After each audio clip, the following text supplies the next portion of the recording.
May nakakalungkot po akong i-share sa inyo ngayon dahil merong isang tao sa ating pag-comment sa isang kapatid rin natin na Catholic Faith Defender. May nag-react doon sa aking comment na sabi daw na Catholic daw ay hindi Iglesia ng Diyos o yung simbahang tinatag ng ating Panginoong Kristo. Siguro hindi niya nalalaman ng history ng simbahan kung paano naging Catholic o universal ang simbahan na Catholic Church na. Yung ugnayan natin bilang Catholic sa Panginoong Kristo ay talagang napaka-intimate dahil tayo ay ang simbahang pinasimulan ng ating Panginoong Kristo. Ibinigay sa ating unang Santo Papa na si St. Peter o San Pedro ang authority na magpastol dito sa mga tupa ng simbahan.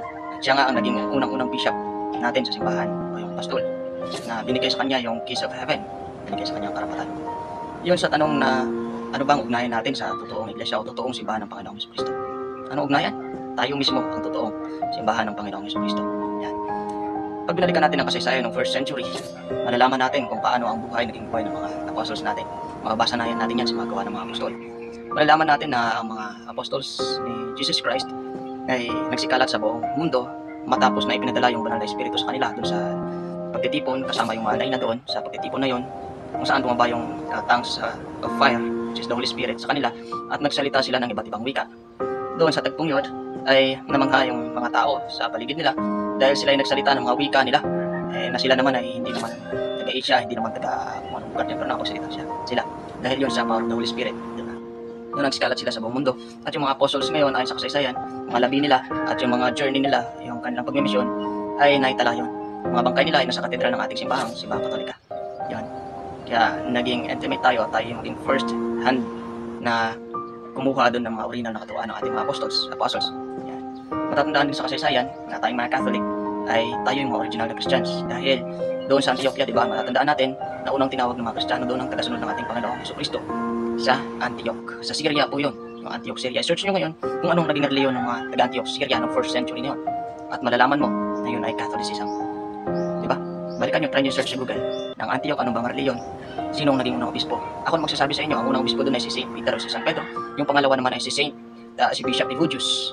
Si Bishop Evodius ang pangalawang obispo ng Antioquia na sa panahon niya, nasa Bible pa rin, unang tinawag yung mga Kristiyano ng mga Christians sa panahon ng bishop na yun, si Bishop Evodius. At sa panahon naman ng sumunod sa kanya na obispo na si St. Ignacio of Antioch, siya naman ngayon sa kanyang sulat na sinabi at tinawag niya na ang simbahan na yun ay Catholic o Universal. Yan. Siya ay si St. Ignatius of Antioch, yung pangatlong obispo ng Antioquia. Yan. Kung saan unang tinawag na Kristiyano yung mga takasunod ng Panginoong Kristo. At kung saan rin unang tinawag na Catholic ang simbahan. Yan. At sa panahon ng Bishop Ignacio, yun ay wala pa ang Bible compilation o ang Biblia na meron tayo ngayon, ay naroon na si Bishop Ignatius of Antioch. Nauna pa yung Catholicism, pagtawag ng Catholicism sa pagkakaroon ng compiled Bible at sa pagtawag ng Biblia sa Biblia na meron tayo ngayon. Yan. Kaya lang naman na po yung Biblia dahil po sa simbahang Katolika.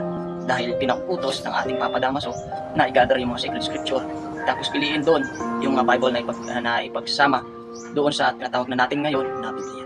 Yan.